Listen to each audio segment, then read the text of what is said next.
Around about 6 months ago, I acquired an RT7 Baitboat, and throughout the last 6 months, I've rung Rowan here around about 1,000 times, something like that. He has been my user manual, shall we say, and the idea behind the video we're about to do is to create that user manual for you guys to watch, because there's loads you can do with these bait boats. Some of it's really simple, some of it's a little bit more complex, and you are the man. Yeah, just demystifying it knows. really for people. Yeah. So we're going to start at the very beginning, and that is with turning your bait boat on. It may sound simple, but it makes sense to start at the beginning stage, and then we will progress through, and as we go through, we'll get more in depth and slightly more complex. So Rowan, Okay. let's turn it on. Right, when you first get the boat, so when you've initially got your boat, the motors won't work on it because it's part of the security system. So what you have to do, you have to register you have to go onto our website and create an account, and then use that account, so it's your email and password. You put it in the app, we'll show you how to do it, and then that will make the boat work, okay?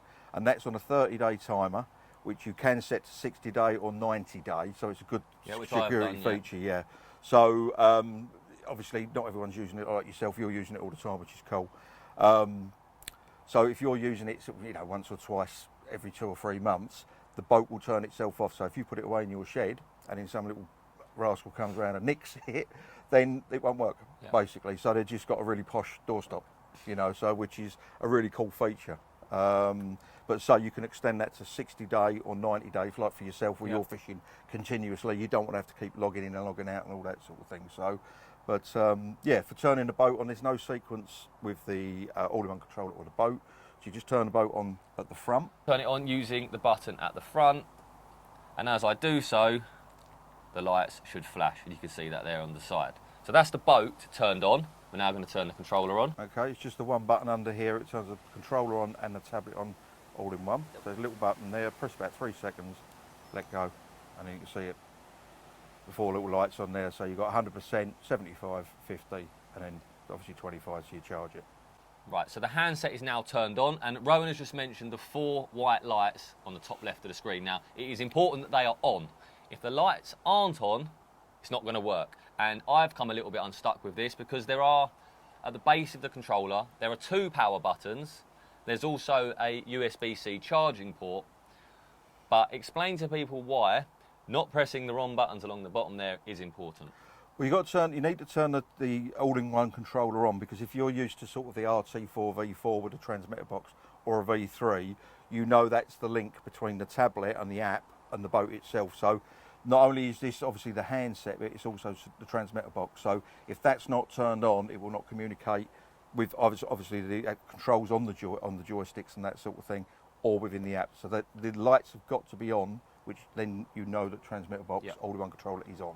And to do that, you're using the button on the underside that says power. So use that to turn it on and off.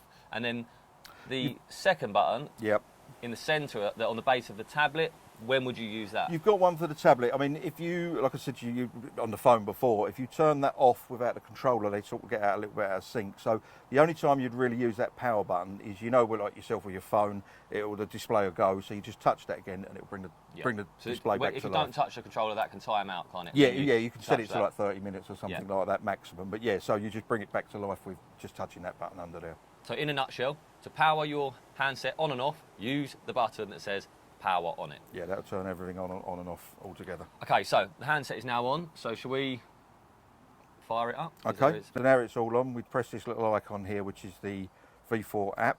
Okay, so just press that like, that'll open it up. It does take a few seconds. Just bear that in mind, people don't get impatient. There you go.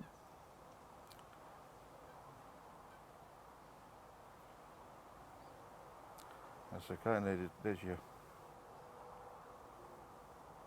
that's where we are today. So we are the green boat. That's it. Which incidentally, on the advanced and the premium features, you can actually change the colour of the boat, so it's easier to see, especially in strong sunlight and things like that. Okay, so on screen you've just seen a map, but before you can have anything like maps on your screen, and in fact before you can even drive the boat, you need to log in to your Carplounge account using the handset. That's it. And Rowan's going to show us how to do that. Yep. So what you need to do first is you need to set up an account on our website, which is very straightforward. When you first get the boat, there'll be a piece of paper in there with the URL. You just type that in, and it will take you to the account. You set it up like you would have any account. You know, you put your email in, password, and your home details and stuff like that. So once you've done that, you can then go straight back onto the tablet with it connected to the internet, because it's just like any tablet. You know, we'll show you how to do that, but you connect it up. You now go into the account, which we'll show you. You log in with your details, and then what that does, when you press log in, it then talks to our server, okay, and then it registers your boat, and then it allows the motors to start. And then you've got a 30-day timer, and then you need to re-log in after 30 days. Part of the theft protection, but we'll tell you about that in a second.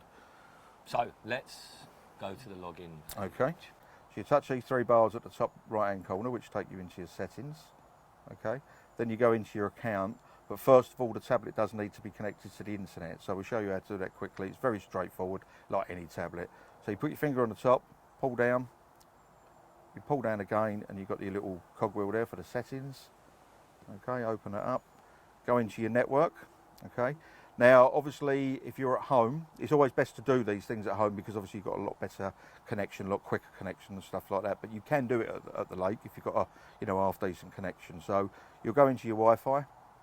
Okay, so if you've got an iPhone, when you put on your personal hotspot, you need to put on maximum compatibility for it to work with the tablet. You've got Samsungs and things like that, Android, that's fine. So once you've turned that on, what you do then is like you would with any internet connection with your hotspot, you just use that as the router, okay? So it's the same as your house router. You've got your personal name for the phone, and obviously your password. So we'll do that now on here. So there's my phone there. So as I've done all this already, so all the password's already in there. So there we go, we're connected. So once it's connected to the internet, one thing you do need to check is that the time zone is correct on the tablet, because part of the security features of the boat is, if the IP address is saying you're UK but you've got it set to German time, it's not compatible, so the server thinks, well, that's not right, so I'm not going to let you connect up. So you just got to put it in UK time, which we'll show you now. It's very, very straightforward. So what you do, you come out of Wi-Fi, out of networks, you go right down to the bottom, so you've got system, you click on that, you go onto date and time on there. You can see that I've got it on British summertime, but it might be on actual German time. So what you would do, you would click on that, and just put in UN, and it comes up there. So you click that, now it's done. Okay, so now the settings, all the settings are right, and your time's right on the tablet. Okay, so we can come back out of that now. We go back to, actually we go there, go back into account, and now we can log in because our tablet is now connected to the internet. Okay, so we'll do that now. A little bit of advice for people as well: store all your details in your phone. I mean, we've all got so many different accounts for various things, different passwords these days. You know, put it in your notes, something like that, because there will be times whilst you're fishing you'll need to do this. So have them stored safely, somewhere you can find them, and it'll make the login process much easier. Right, so once you put your password and everything in, now this login button, if that's greyed out, that means there's some connection issue, which means, say, it's normally if you're at the lake, you haven't got a very fast speed or something like that. So what you would need to do is obviously move around a lake or something like that to get it to connect properly. So you've got a decent connection, okay? So that's obviously yellow there, so we can... Now when that opens, you'll see that you've got my account in here. It's talking to the server in Germany. It's looking at my account and see what features I've got on there. Okay, so whilst we wait for that to load, is it worth just mentioning the features that are available? Because there's different tiers, isn't there? There's different packages available, yeah. So the boat itself will come with a basic package, which is really unique to the RT7. You know what I mean? So, you know, there's a bit of a misnomer on social media that you've got to have a package. You know, you've got to have a subscription to use a boat. Nothing like it. It's a bit like Microsoft, Adobe. There's different levels of software, and depending on what you want to use on the boat, you buy that package accordingly, you know. So you've got the advanced features and you've got the premium features. Now the way we've done it is the software is quite expensive, and I'd probably say about 60% of our guys only go to France once or twice a year. So they're only using the boat very, you know, not a lot of times during the year. So rather than having that big outlay at the beginning of buying the boat, what we thought was, well, why don't they just buy a 1 month package, Okay, so when they go to France, they can use it. Okay, yeah. They can have all of the top features on there. You know, and use it to their heart desire. Come home, put it away in the shed. Next time they go at the end of the year, just buy another £29 package, or for £59, depending on what one you want to go for. So, and then we've got guys that join a new syndicate. You know, they want to map it all and get all that, so they buy a year one. Or if you're lucky like yourself, you know, you're fishing all the time. Look at the lifetime, because the lifetime is obviously, you know, if you're going to buy it monthly, it's going to work out expensive. But a lifetime one, it's done and dusted, and every time you turn the boat on, it's got the full features on there. Okay, so it's now logged in. Ah, lovely. Okay, so now you can see that because I'm logged into my account, obviously I've already got features on there. You'll see on here you've got the premium feature plan, demo license, and you've got activate. So what you do, this won't start because you get a demo version when you first buy the boat. That doesn't start until you click activate. So when you initially get the boat, you get a 2-month trial, free trial with it. But also if you've bought, as I say, like just now, if you've bought one to go to France with and you're going in 2 months' time, the day before you go or a couple of days before, just log back in, click activate, and then it will start. Yes. So it's not when you buy it, it's when you open it. So if you buy a month and you're going to use it in 2 months' time, don't activate it the day you get it. That's it, because by the time you get it, you won't have it. Yeah. So yeah, but that's as easy as it is. It's really as simple as that. Yeah. Okay. Now the boat's connected. It spoke to our server in Germany. It says yes, everything's correct there. So now it's ready to go in the water. There we go. Okay. Maps. Yes. We spoke about maps. Yep. The maps need to be downloaded. Yeah, you need to download the map once. It will stay in the tablet. It will cache in the tablet for about 2 to 3 months. So once it's in there, you know, if you keep visiting in the lake, it will just stay in there for a hell of a long time. So we'll show you how to do that. Again, that's really, really simple. Tablet connected to the internet, and then we've got a search bar, and we'll show you that, and we can download the map, and then we're ready to. Okay. Let's do it. Yep. Okay. Okay. So right. So what you want to do is go up to your little pin up here. Turn the sat nav off, or sorry, the sat view off. Then it's easy to see the lakes, because you can see the blue bits. So it's much quicker. And obviously, if you're going to France, you know that normally on their website it's got a picture of the lake, so you can get the shape of the lake, and then it's just a matter of going around and trying to find it on that.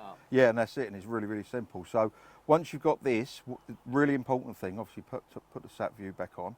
Okay. Now all you're doing here is viewing it. Now to save it and to cache it into the tablet's memory, what you need to do is just put your finger on the spot, let go, and then call it whatever you want to call it. We'll call it res, okay, because it's a reservoir. Yep. Okay, right. Now we can prove a point here. We can turn this off. We can disconnect it from my phone from the hotspot. Okay, and then let's go on here now and do that. So go on there, turn the internet off. Okay, we'll go to a different area. Okay, right now it's not connected to the internet, so we go back here.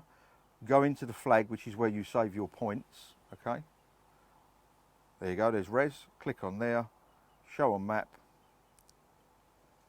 There you go, straight back to the reservoir. Lovely. And that tablet, that map is actually stored in there.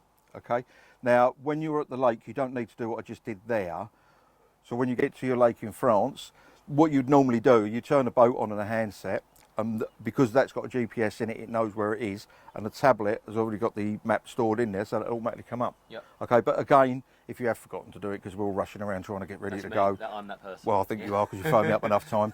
But you can still do this at the lake. You know, obviously, like we said earlier, the better the internet, the quicker it's going to do. So if you do it, and you've only got a slow internet, it might take 5-10 minutes for the picture to render of the good quality. Yeah. And once it's in there, then it's just going to stay in there for your week while you're out there. Make it the first thing you do, maybe, when you get there, if you haven't done it already. That's it, yeah. Okay. Right, so we're now at a stage where the boat is on. Yep. The boat is all running. Yep. We're logged in. We've downloaded our map, and essentially we've ready to go. Arrived at our lake in France or wherever it may be. Mm-hmm. So I think the obvious thing to do next is to just run through what I would class as the very basics of using it. Yep. How Okay. to drop the hoppers, which joystick does what? Yep. Yeah. Okay. So should we go through those now? Yeah. Cool. Yeah. They're basic points that are essential, you know, to just use the boat in its simplest form. So this joystick here moves the boat. Backwards goes backwards, forwards takes the boat forwards, left and right. Very simple, easy to use. To drop the left hopper, you're going to press L1. To drop the right hopper, you're going to press R1. Those are what I think are the extreme basics of using this bait boat. drive it to the position it wants to be in. Open your hopper, that's it. Drop your right hopper, but there's a lot more to it. Yeah, what we've tried to do with or what we've managed to do because of the technology, we've taken a lot of the stuff where you would normally on the old V4 or on the V4 version, there was a lot of stuff you had to touch on the screen. We've brought that away and now it's on the buttons. So every button and even the joysticks have got two functions. Yep. Okay, so there's a click and there's a long press. But we'll show you what each one does. Okay, let's go through that now then. So, okay. Starting with the joystick. Okay, so like you've just said, obviously that's the control for the motors. What you've also got, which is a really cool feature, and I know you like this as well, we've got a thing called throttling. So if you're trying to get it under a tree or you're just trying to drop that bait just over the edge of the weed, rather than bumping the boat forward like you would normally do with all other bait boats and that sort of thing, we've got this thing called throttling. So what you do, if you press in the button just quickly, you'll see a little blue light come up. Now what that's done, that's now dropped the engine speed down to about 25%, which you can actually set in to what you want to go to. So when I've used this, so let's say you've got a marker float out in the lake. If you haven't pressed the button in and turned the little light blue, as you approach your float and you're trying to very intricately, let's say you want the boat directly next to your float, you know, you want to be pinpoint with it. If you leave it in essentially full power mode in terms of the throttle, as you push forward, the boat is, you know, as standard, it's got quite a lot of power. Reducing that power, it gives you the ability to be really intricate, like Rowan said, going up against a little hole in a bush or whatever. You don't want to ram it into the trees. You want to just gently glide the boat in there. Once you enable that, it gives you a really smooth and more control of it. It's very you know, very precise then, like you say. Precision. It's essentially for precision. Yeah. So now that drops down, that's 25. So if we put that back into full mode, you can see the difference in the motors. So it's a really, really cool feature. And it just creeps. Yeah. Even at full bore, with even with the throttle pushed right forward, it just creeps along. Well, that's the thing, because you've still got full use of the joystick. It's not trying to minutiae a little. Yeah, so it's a nice, easy way to do it. Use that. I highly recommend it. R1. Let's go down straight. Or do you want to go to the other joystick? Well, we'll just go through them. So one thing to show you is when you first get the tablet or first get your bait boat, you're obviously going to go, oh, I don't know, I can't remember all these. Really, really cool feature. If you do a long press on R3, okay, and then let go, and then what it does, it brings up the instructions of what each of the button does. So as I say, when you first got the boat, it's a bit sort of bewildering, all the different things on there. But what you'll see, for example, where are we? On L1, which you said, hopper. Okay, so a quick tap is the hopper, okay, and a long press on it is the back pin release on there. You've got toggle cree lights, you've got dim cree lights. Now what you can do, if for example you don't want it doing anything like that, you simply click on it, you can choose what you want it to do. So it's completely configurable to how you want it to use it. Okay, so what we found is the settings we've got on there as a default are pretty good. Okay, so to come back out of that, you would go on there. So you've got, as I say, quick press is the hopper, long press is your back pin release there on there. And if I close the hopper up quickly, so that's now shut, the lights on the back here, if you press L1 to open the hopper, they will flash. So when your boat's right out in the lake, if you press L1 in order to open the hopper, and you know that flashing light there indicates that it has done so, just to give you that peace of mind.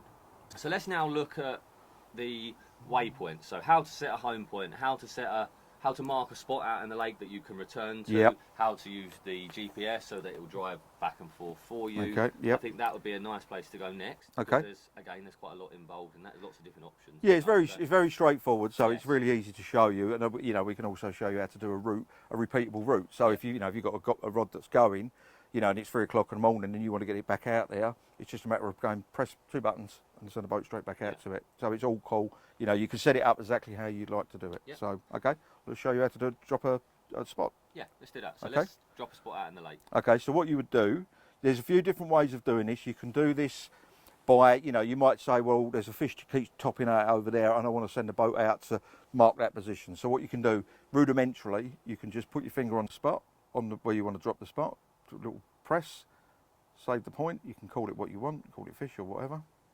I know this is something you've asked me before because you was concerned because I think it was windy on that day, that when you actually press save the spot, as you're typing in the name for your spot, and when you press OK, is it when you pressed OK that it saves the spot?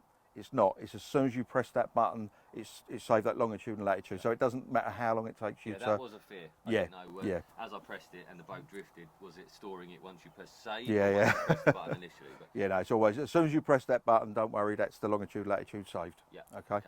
So that's cool.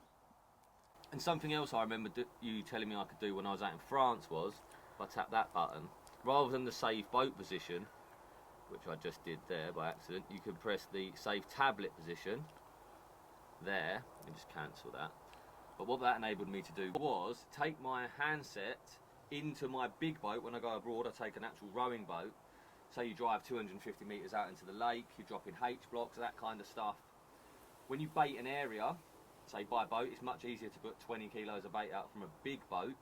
Take the tablet with me, put that initial hit of bait in, mark my tablet position, come back to the bank, and then with the fishing rods after that stage, I was able to put the rigs in the bait boat, drive them straight out to the marked tablet position, which then becomes a spot, rather than having to go back and forth in the big boat to do the rod. So being able to do that is a nice touch and very useful for that kind of fishing for sure.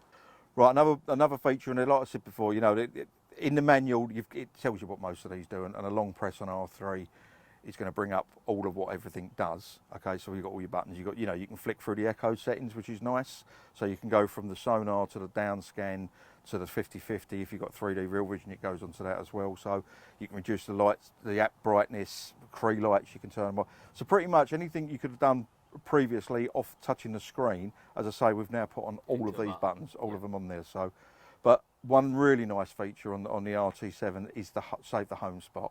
So obviously, you know, the boat's sitting on the bench here with us at the moment, but if that's in the water, what I always do is once I put my rods out so I can see where my line's going, I normally take the boat about another rod length past, and then I'll save the home spot, and which is really, really easy on the RT7 because all you do, you have to press this button there, long press on there. Yep, on the play button, and it comes up here and it says current position was created as your home spot. Yep. Okay. Now, its lovely thing is when you you do it as well. Drive to the spots. You take it out there. You fine tune it. You drop your rig. Then all you do is double click that play button. The boat will turn around and come back and sit back on that home spot while you're clipping up. And all you've got to do once you've done that is literally drive it back to you up the bank. You're back to go.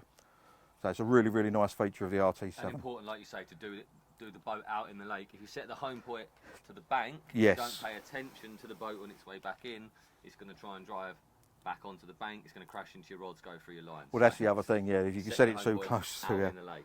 Another nice feature as well is worth mentioning that if for whatever reason this tablet loses communication with the boat, you know, you might be really unfortunate and trip over and chuck the all-in-one controller in the water or something like that, or the batteries might die. If the boat hasn't spoken or haven't communicated with the handset, what happens is after about 30 seconds, the boat will return to the last known place of this. So, you know, if you're fishing, especially if you're fishing a big res or a public water or something like that, and your boat's potentially going to be drifting off somewhere, it doesn't. What it does, it will turn around and it will come back and it will come back to you. Yeah. But what you have got to be aware of is obviously this is going to be up the bank. So what you've got to do is as the boat comes in, it's going to try to sort of come up the bank, so you have got to grab it as it comes out. But it's better than it being down and some Johnny chuck it in the back of his van and he's off down the road with it. So yeah, that's a really nice feature as well, and that's on all of the either the basic features, the premium features, or the advanced features, or the premium. So that's basic thing of what the boat does. Yep. So it's really, really nice. Okay, so home point is set.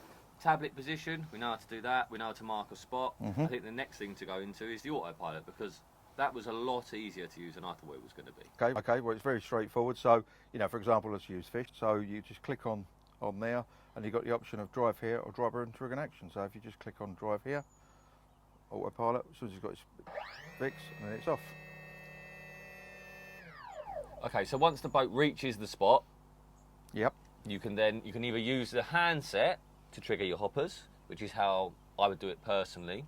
But you also have the option of the boat driving to the spot for you And then when it gets there, you previously mentioned trigger and action. Yeah, you can fully automate the route for yourself, so you can set it up so it's repeatable. Yep. You know, so if you have got a spot going, rather than having to keep doing everything manually, you can just press a button, a bit like the autopilot on the mapping.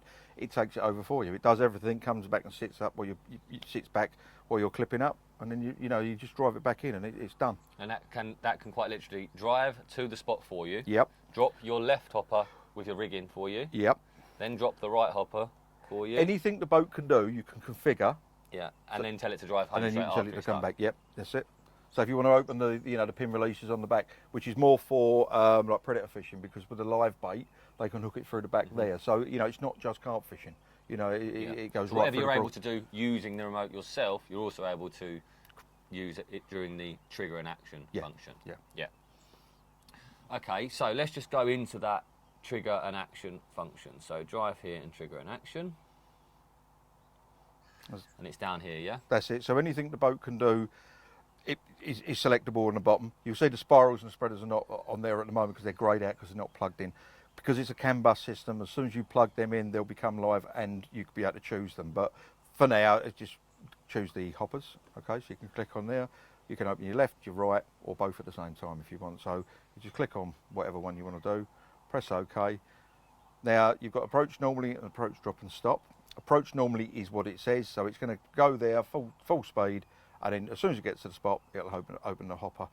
Okay. Some people wanted us to, if they was fishing shallow bays and things like that, they wanted the boat to go in because it's sort of, it's got forward momentum and stuff like that.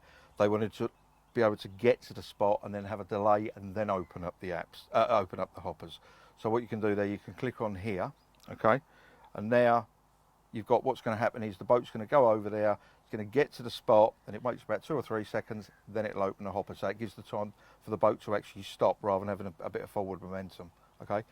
What you'll also notice here is you've got target zone speed. Okay. Then this is going quite in depth to all the bits it can do. So you can click on there. Okay. Now you activate it. Now this is if you are fishing, like a really shallow bay or something like that, and you don't want to spook the fish. What you can do there, you can set a target zone. So on here, it's all different. It's all a bit odd numbers on there because of it's been converted from metric into the imperial. But say for example, 49 feet. Okay, so you select that. Now what's happening there is, what will happen is when the boat gets within 49 feet of the spot, the motors will then drop down from 100% to whatever you've set them at. I mean, at the moment they're set to what, 50%, but you can drop them down to say 25. Press OK, just creep in beyond and that. then it'll get to that 49 feet radius or that target zone. Drop down, creep in, hold and stop, then open. Okay, and then the easiest way to bring it back is to double click this button here, and it says come straight back to home. Yep. Okay. And as much as you can do that using the drive and trigger and action, you can also do it manually. Like when I use the boat, I will take it out there with the autopilot at full bore. Yep. As I see it nearing the spot, I just notch Slow it down and then, take it in slowly. And then when I come back, I do the same. Take it out slowly and then bring it the rest of the way on full power. That's the beauty of it. There's so many different ways to use the boat. Whatever suits you is the right way of doing it. And that's a simple control. It pops up at the top of the window here, does it? Shows you your speed, and you just got to slide it up and down. Yeah, that's fantastic. Yeah. Okay, so I would say that how to use the autopilot, how to mark a spot, all those kind of bits pretty well covered, would you? Yeah, I would say that. Yep. Should we talk about the echo sounder? Yeah, we can just show you different screens and what that's to sort of read them. To a sort of degree of accuracy, so give you a good idea of what's out there. Yeah. Okay. So I'm going to go and chuck the boat in the water. Okay. Cool. And I'll come back. And Brilliant. We can drive it from here. So let me go plonk it in the. Let me go plonk it in the edge.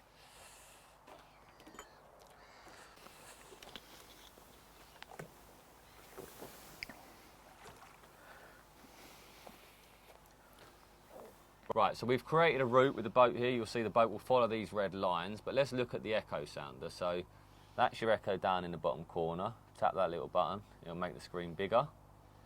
Tap that button if you wish to, it brings it up full screen.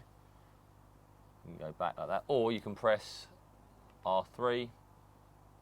That will also bring your echo sounder up. If you look at the screen now, that's over weed, and it's just looking like it's about to drop down the shelf. So this is all weed, dense weed as well. You can tell by the misshape of it, and of course the colour. And then what we got here, Rowan? Well, it looks like you've got quite a dense bit here, but that little yellow line is normally that little puffy layer. You know, if you threw your lead in, it would just puff up and just club it back over. This here, it's showing it's quite firm there, but it looks like it's got you know, sort of old matter or something over the top there. So it just froze the screen there. Sorry, but yeah, you got a little fish showing on there. Fish will always come up as red, right? Not yeah. Well, on the Echo. Yeah, it depends. I mean, the way Ray Marine explain it is like putting a torch in the water with an echo, with a sounder. The first thing it hits will be the brightest of the picture, okay? And it'll also be the crispest of the picture, because what you're seeing is the top of the fish. And it's often a banana shape, isn't it? Of a banana shape, yeah. But what you'll see is it's sharp picture at the top, but the bottom of it is fuzzy because it's 3D, so there's nowhere it can end. So that's a good indication that it's a fish. That's the first thing you look for. So your depth's on here on the left, so you can see we're just starting to rise again now. So what if you watch that, we're coming up, coming up, coming up. Look at that. It's a nice big shelf, like straight up there. And you've got weed on the top of the shelf, and then again here, lots of weed. And the other thing to remember is the colour of the weed will help you understand whether it's really thick weed or, you know, whether it's quite wispy and open. So the darker the red, I mean, this does look quite thick actually, but the darker that red shows it's actually going to be quite thick weed, whereas if it's yellowy red, it's quite open. But a really good thing with this is your down scan, okay? Because the down scan, sonar shows you density, and the down scan shows you structure. So if we click over here, we can click onto the down scan. We'll just turn off the hypervision for a moment because that's on the advanced features. So, sorry, let's go back on there. So obviously we were coming back down that slope now. So this really picks it up from, you know, a structure underground. So now you're seeing that weed is a single strand there, and you know, got bits on here. Gives a bit more clarity, doesn't it? Yeah. So this is on the basic. You're going to get this on the basic package, which when you buy the boat, this comes with it for life. We have spoken obviously about the advanced features, and one of the great features about that, the advanced and the premium, is the hypervision, which is incredible. Yeah. Now this downscan is running at 400 hertz. Okay, so when you turn on the hypervision, that's now 1.2 megahertz. So it's 3 times as powerful, and the ping rate is 3 times as quick. And we've all seen the pictures on our social media of, you know, you're not seeing shapes, you are actually seeing, you know, so you're saying, well, that's a common carp. You know, you can see by the shape of it, you see the gills and everything. So, you know, that's a really nice feature to use. And again, going back to what we said earlier, if you are going to France for you know, a week, you buy the month package, you've got all this on there. You just pay £29, and then when you come back, you're not paying for it anymore. And next time you go, so it's a nice thing that you can use. If we expand this again, should we just go back to one of those points, because the route's finished now. Okay. So let's just go back and just demonstrate that. So let's go here, drive here, drive over there, bring the hypervision back into the mix. Let's maybe slow the boat down a little bit using the slider that I mentioned earlier on. There we go, there's a bit of weed coming up there. And it's worth pointing out that your boat is here. Okay, so everything you've already seen is history basically, so you've gone over it. So, you know, and the other thing to remember is when you stop when the boat stops, it will always show you the same thing underneath the boat, so it'll look stretched out. So if you're going down a slope and the boat stops, and then you see a flat spot, it's not really a flat spot. It's literally just showing you what's under the boat. You know, we've all been caught out by that in the past, so, but it's worth just mentioning. So we're about to start coming up now. So again, you can see the shelf. And look at it climbing rapidly. And the weed has much more detail in it here. You can see the strands coming up. Just move that out of the way there. You can see that whole bank, obviously because it's a 2D slice, you can see that weed's right up on that side there. You know, the picture, the detail of it is incredible. You know, you're seeing little fish in the top there, on there. So let's just send it. And like you say, a carp, when you're looking via the hypervision, a carp looks like a carp. Yeah. There's no mistake in it, is no, there? not really. Okay, so we've now looked at what I would class as, you know, the most important features in the boat, the most useful features, the things that people are going to use the most. And the one thing that I really wanted to do when I got this was the depth mapping. Yeah. you're able to put the boat in the water, it will drive around the lake itself, it will create a 3D map for you, and it will quite literally show you every single up and down that there is, which is really, really useful at times. And whilst we've been doing all this filming, we put my bait boat in the water earlier and it did the map for us. So we'll have a little look at how exactly we did that now. Right, first things first, boat in the water. I'm going to push it out. I'm now going to drive the boat 15, 20 feet out into the lake, something like that. It needs to find, the GPS needs to find its position. In order to do that, it'll spin around a little bit, so you don't want it too close to the bank. So that's fine now. Make sure your echo sounder is on. If it's not on, it will say connect to echo sounder. You just tap a little button that's in that window. So my echo sounder is turned on, and I'm now going to press start autopilot. It's now going to find its GPS point, and off it goes.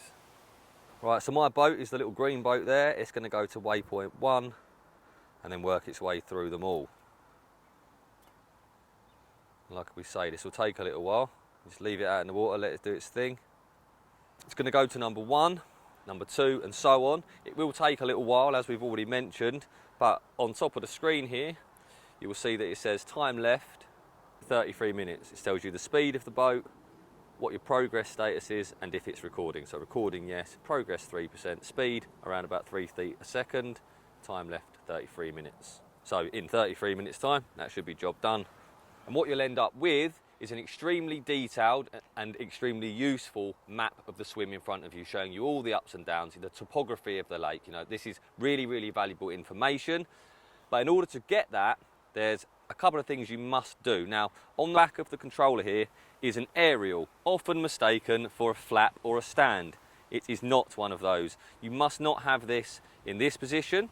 It needs to be down, facing the boat. Imagine your bait boat needs to read the words Carplounge. It must be in this position, on a tripod, off the floor, so it's got a good line of sight between the two. If you do this, everything will work fine. If you put the aerial in the wrong position, it could lose signal and affect your mapping. So make sure that is down, and then you can walk away from it and let the boat work its magic while you do whatever it is you need to do in your swim. We're now in a position where the boat has created the map. It's stored in the tablet, but we now need to look at it. So, should we do that? Yep. So I'm going to press the globe. I'm going to call it a globe. And then that button there, which is the file tray. This is our map. Do you want to take over? Yep, if I take that off you, I can go through it. So you don't need the boat on to do this, so you can just do it straight off of the log files that you've saved. So go on there, press OK. Okay. Okay, there's a little bit of a bland map at the moment, so now we need to add some detail in it. So you can go into the detail settings. You've got the major contour lines. Now it's worth remembering, if you've got a very flat lake, okay, sometimes it will come up in here and it will say it cannot produce the map because of the settings you have. What we've got here is a major contour spacings of 1 metre. So what that means is every depth change of 1 metre, it puts another dark line to give you, accentuate the picture. If you've got quite a flat lake and there isn't 1 metre difference, then it won't be able to produce that. So what you do, you can go down to either 0.5 metre or 25 centimetres. I always use 0.25. I feel like it gives me more. Yeah, it can do, but if you've got a really up and down eggshelly box, it can get quite crazy with a picture. But okay, we'll do that on this one because I think it would come up quite well. So put that on there, go on OK. There you go, so that's really starting to add some features like that, to it. The more lines, I think. Yeah, it does help sort of bring it to life a bit more. You've got a smoothing level here. I won't go too much into detail, but it's set on 6. So what that's saying is, if you remember, I said every metre, every sort of 4 foot, it records another geo-coordinate, another depth and another longitude, latitude. So what it's saying is any spots within 6 metres of any one of them, rather than sort of, a bit Minecrafty, if you just blend them in, so it just smooths it slightly. But I like to take it right back down to 1 because I'm trying to get the most features out of there. Because you know yourself, you can miss that tiny little the most accurate as possible. Yeah, and that little depression or whatever. So you put it back at 1. Okay, again, it's quite a flat lake, so it's not going to show us that much. But You've got the depth scale in here. Now this is in relation to how big the area is you map. So like here we only, you know, it's only sort of what, 100 metres square or something like that.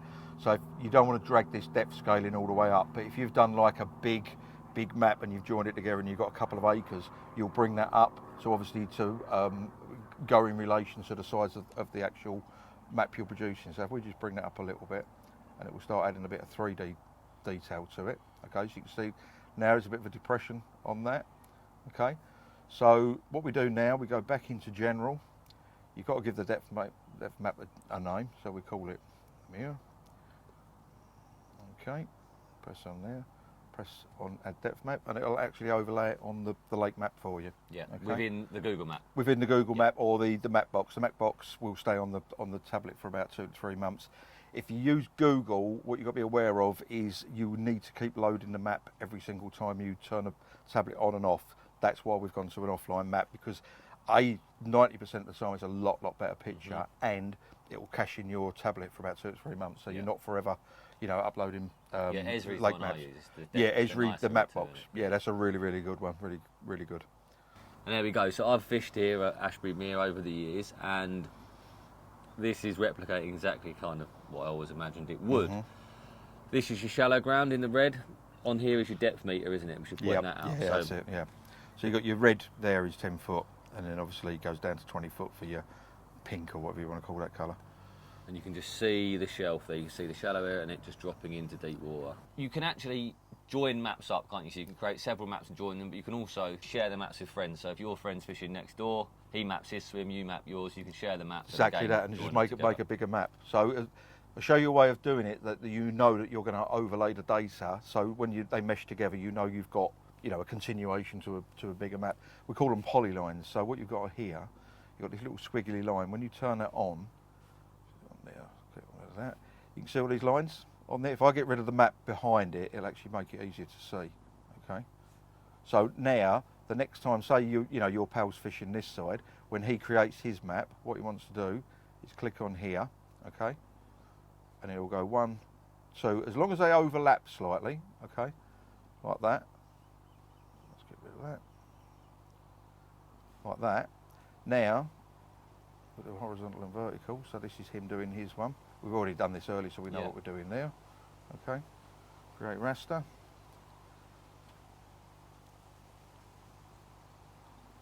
So now, when he does his track, and you've done your track, you now can mesh them together and make a great big long map. And you can just do that every time you come to the lake. Yeah, or of course you do it yourself like we have here. here. That's so right, your own maps. Yeah. But the nice thing as well is I can actually show you how to share the map you've done, so you can send it to me, so I can have it as well. So if we just get rid of that, it's just that little button there, get rid of it. Okay, so now we'll go back into where, you can do this with your points, you can do it with your tracks, you can do it with your maps, and you can also do it with the files where you're actually mapping. So if we go back to where you've actually generated the map, okay, go onto there, we can click on share, okay, you can select whatever it is you want to share with me, just pick that one there, click share now, okay. Now if you've shared this with me previously, you'll have an address book, you just click it on there and my name or my email will be in there. So we'll just do the shop one for now, so we'll do shop, Carplounge.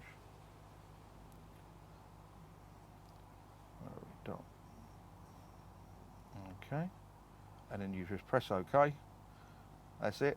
Now when that's sent, okay, so next time I open my all-in-one controller up and I connect my tablet to the internet, okay, what will happen is I'll go into settings up here, go into account, and it'll actually come up down here and it will say Elliott wants to share a map with you. Do you want to accept it? And you click on yes. You don't need to know where it goes and you haven't got to choose a file or anything. You literally press yes, it imports it, says do you want to import it? Click yes. That's all you've got to do is follow the instructions, so you don't have to know the ins and outs of the back workings and that sort of thing. And then once it's in there, once you've done it, let's go on to there, it will then appear in your files. In there. On there, so it's ready to go. So even if, say, you're, for example, you're sitting over in your house over here, and your friend's out in France, and you've got the map, you can actually send it to him there. If he's a really good friend, you can send him your spots as well. I wouldn't advise doing that. Right, last thing. The aerials on the boat. Yep. So at the back here, shark fin aerial. Yeah, shark fin aerial. General use aerial. General use aerial for your Echo.